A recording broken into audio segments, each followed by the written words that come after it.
All the way back in 2024, I exclusively leaked that Nvidia was working on a Strix Halo-like mega laptop APU.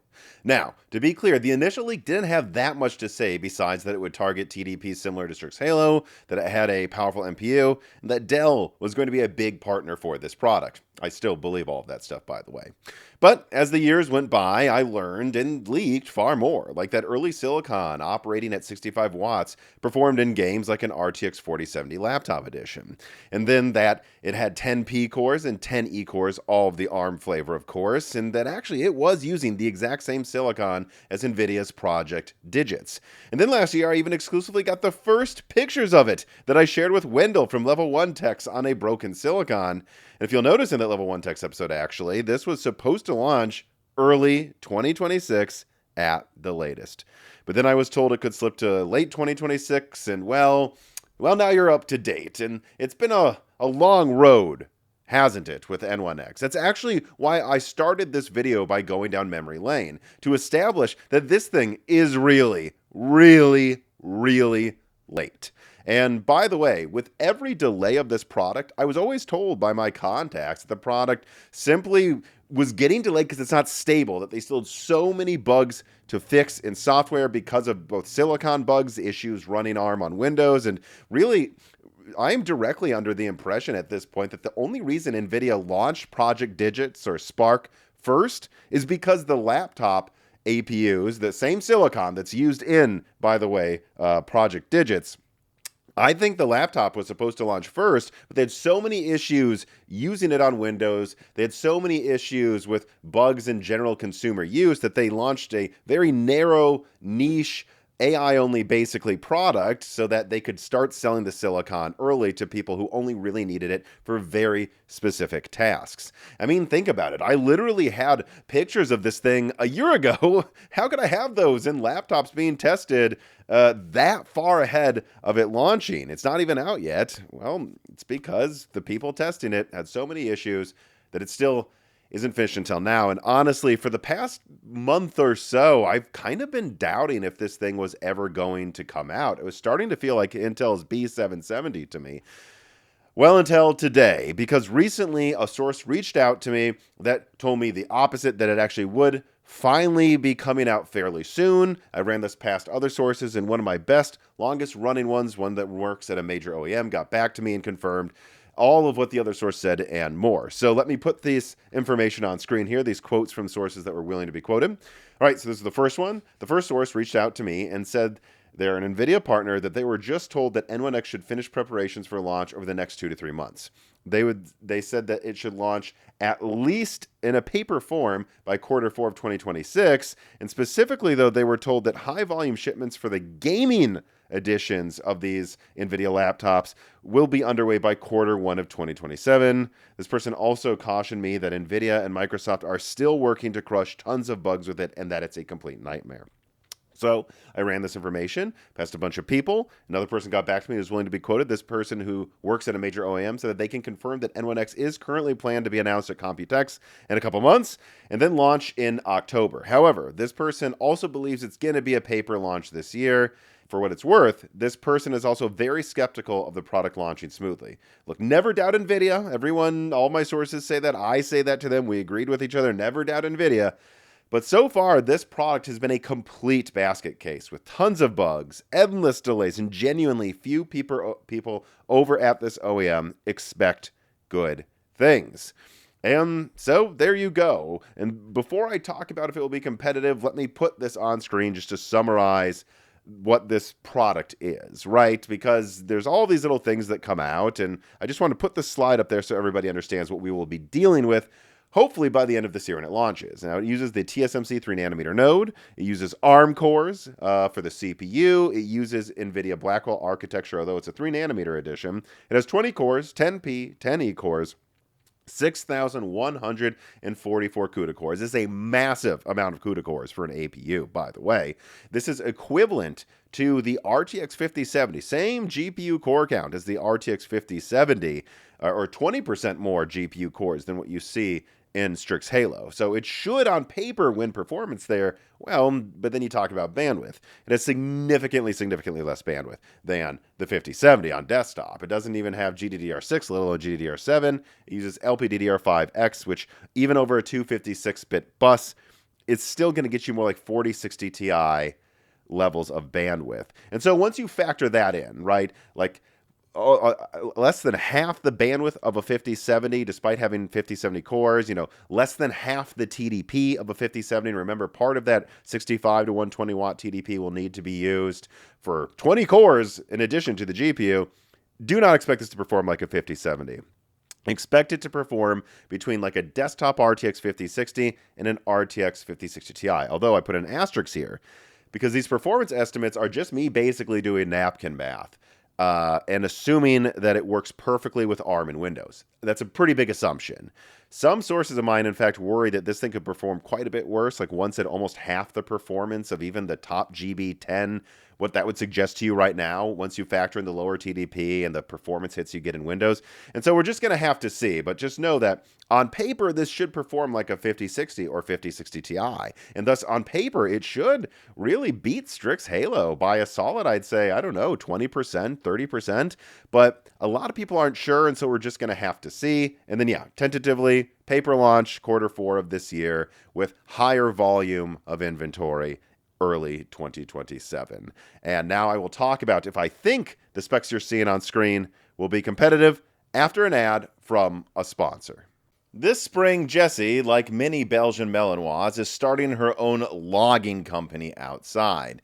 And I gotta say, watching her do this, it's bizarre. It's almost as weird as someone paying full price for Microsoft Office or operating systems, and that is why this piece of content is brought to you by CDkeyoffer.com. That's right, once again, the longest running sponsor actually of Moore's Law is Dead, CDkeyoffer.com, is sponsoring this piece of content, and that's because I just think it's something that should be out there, something that our community should always know about, and that is reasonably priced Microsoft keys and also deals on different pieces of software like games as well on their website. Now, if you're interested in supporting Moore's Law is Dead and thus supporting a sponsor that supports Moore's Law is Dead, go to CDkeyoffer.com through the link below. Just clicking on that link helps a ton. But then if you do go there and want to buy something, make sure you use offer code BrokenSilicon to save 25% on all Microsoft software and Die Shrink to save 3% off everything else on the website. Again, they've been a great sponsor this whole time. I love working with them. It's easy to work with them. And they provide a service I think this community needs, reasonably priced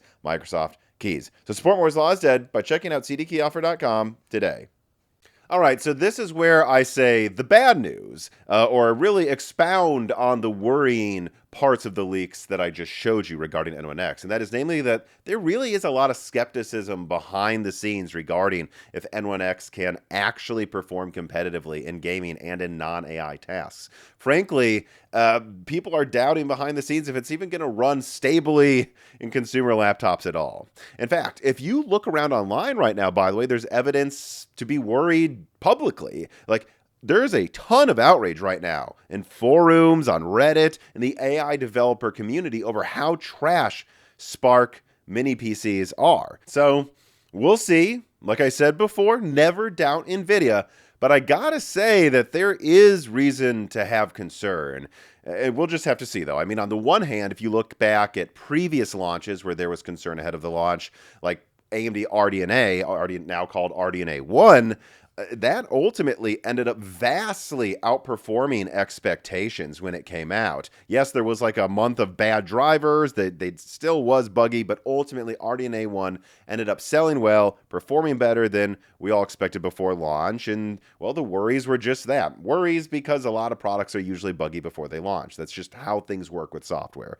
But then on the other hand, Meteor Lake. Before launch, it had insanely low expectations behind it. At least if you were somebody like me who has actual sources at Intel that were warning people that this thing really wasn't panning out. And, well, it actually ended up failing even those low expectations by a country mile, basically being Intel's bulldozer, where they went backwards in performance, didn't even really improve efficiency across the board, despite using more expensive silicon to get there. So, again, we'll have to see. Will N1X end up like Meteor Lake, or will it end up like RDNA 1? I don't know. Never count out Nvidia, but Also, never count out Windows' ability to make nothing work, including and especially ARM products, nor how hard it is to actually make a brand new chiplet APU. After all, speaking of chiplet APUs, Strix Halo was also delayed a full year from when it was supposed to launch, also having tons of bugs behind the scenes. And so far, N1X is looking to be delayed, well, at least a year, if not almost 2 years compared to when Nvidia initially wanted to launch it. But okay, let's say that they do fix all of the bugs, that N1X performs like Windows was built for ARM and reaches its peak performance. Will be competitive with Strix Halo and Panther Lake. Well, here's what I expect. Assuming it all goes well in terms of drivers, software, and stability, I expect N1X to be incredibly good at tasks like rendering and editing because it has a massive CUDA core count. For an APU, it has 20% more GPU cores than you get with Strix Halo, while being overall, I'd say, a better architecture fundamentally, right? RDNA 3.5 is like 4, which is kind of equivalent to Blackwell. This is going to have Blackwell, which is at least half a gen better than RDNA 3.5 and Strix Halo, and it's also going to have a 3nm edition of it and 20% more cores. Really, this thing should crush Strix Halo in compute, which should land it, probably beating Panther Lake and Strix Halo. But honestly, I wouldn't be surprised if on battery, the fastest Panther Lake APUs still are pretty competitive in gaming. And overall, all of this, worrying about can it beat Panther Lake, can it beat Strix Halo, I think we all have to remember that this will be competing in reality with next generation products from both AMD, the Zen 6 Medusa APU lineup that's going to be radically faster than the Strix and the Gorgon products, and also NVL-AX, which is going to leverage a massive 2nm GPU chiplet that should blow this thing out of the frickin' water. I had some estimates where I thought it might get to, I believe, around a 5080 laptop edition or faster. So I think that what you're going to see, if everything goes perfectly with N1X, and again, that's a pretty big if. I have some concerns here that I voiced probably too much in this video, derailing what I'm saying, but I think if everything goes well, what you're going to see is a product that is great at editing, great at rendering, great at compute, that overall, in some scenarios, destroys Halo and Panther Lake in gaming, but in others, still isn't really that much faster. But within a year of its launch, maybe even within 6 months of its launch, Medusa Halo and NVL-AX will blow it out of the water. And so it will be short-lived, but yes, assuming Nvidia can actually get this thing out in October, and assuming it works well, I do think Nvidia could make a pretty big splash, but it will be a somewhat brief one. Okay, so let us now move on to one final thing here that I want to talk about before I let you all go, and that is AMD's recently launched Ryzen 9 9950X3D2. I want to give my brief thoughts on it, but they will be brief because I really don't have that much to say. It's exactly as expected. In some scenarios, you get a massive boost from dual Vcache. There were people that said there won't be scenarios. I was like, yes, there will be. In fact, I based a lot of that speculation out of me on leaks I have put out of Nova Lake, where the dual big last level cache models did perform quite a bit better, even though you had two different dies and there were still some latency issues. And so I'm like, well, if Nova Lake, right, can get a big boost by having two chiplets with tons of cache instead of just one, then surely a Zen 5 iteration will get that, and it did. Having said that, I have to admit that I expected more games, or really any games, it doesn't seem like there's any that do this, to demonstrate a surprise 10% boost or something, showing that there were some games that would like to use more than 8 cores and got a disproportionate boost when they could use 2 Vcache CCDs. But that's just not what happened. I mean, don't get me wrong, there's games like Assetto Corsa where you get a solid 5%, more than most other games benchmarked with the CPUs. But I still think it's disappointing that it really doesn't seem to benefit games basically at all compared to the standard models. And ultimately what that means is, just like Phoronix said in their review, that doesn't really matter, though. This is a CPU for people that either want the best of the best of the best and are willing to pay for it. And by the way, many people are on Amazon. It's outselling all of Intel's CPUs right now, despite costing $900. Or it's there for niche scenarios where it absolutely crushes Intel's products by double, or honestly, in some scenarios, triple digits In those scenarios, there will be some people that will be happily pay $900. It's actually not a ripoff. It's actually a bargain for what you're getting for $900. But for typical desktop users, it's nowhere near worth the money. But yeah, so what? Flagships rarely are worth the money. And otherwise, there's not much else to say. I mean, usually I would talk about supply. And actually, I saw a Gamer's Nexus thumbnail where he didn't get one for review that made me go, ooh, is this a paper launch? Because usually when you see big reviewers not get something, it's a paper launch and they couldn't even supply enough of them to reviewers. But then I looked around at Micro Center and tons of them were in stock. And I looked at Amazon. I could order one right now. And I'm like, oh, so this isn't a paper launch. And it just seems like an odd mix-up by AMD. No, I don't think AMD blacklisted people it didn't send the CPU to, because Linus Tech Tips didn't get one, and AMD literally pays them regularly to do full sponsored videos. So if they didn't get one, then it's because AMD messed something up. It's not because there's some big blacklist that we all need to have outrage over. Or actually, while editing this video, a contact of mine pointed out that Techia City is claiming that he's talked to people that say that AMD is simply pivoting away from focusing on consumer reviewer outreach in the near term. It's all about AI, and they're just going to be sending out fewer samples in general. But yeah, I think enough said on that one, and enough said for this video. Besides me thanking you for watching it, please make sure that you subscribe, ring that bell button, comment down below, give this hype points, like it, share it. Please, sharing the video helps so much as well. And then also consider joining the Moore's Law is Dead Patreon. If you do, even at the lowest tier, you can ask us questions. I mentioned him before, Wendell from Level 1 Techs will be the next guest to come on Broken Silicon. We are going to talk about Zen 7, Nova Lake, Arrow Lake Refresh, the new B70 professional card from Intel. And of course, we will be talking about N1X and if we think it will succeed. At the $1 tier, you can ask Wendell questions and also get access to dozens of die shrinks. Higher tiers get hundreds of die shrink episodes, the ability to ask questions for die shrinks, questions in all episodes, free questions for live streams, access to a Discord where there's thousands of people who'd love to talk with you respectfully. Well, I'm one of them. So please, if you have even an extra $1, $2, whatever you can afford a month that you would have noticed, please consider supporting me, Dan, Gerard, Carbon Cry, and Jean-Philippe, because this is actually a lot of work. But for everybody else, if you made it this far into the video, well, at a minimum, thank you for watching.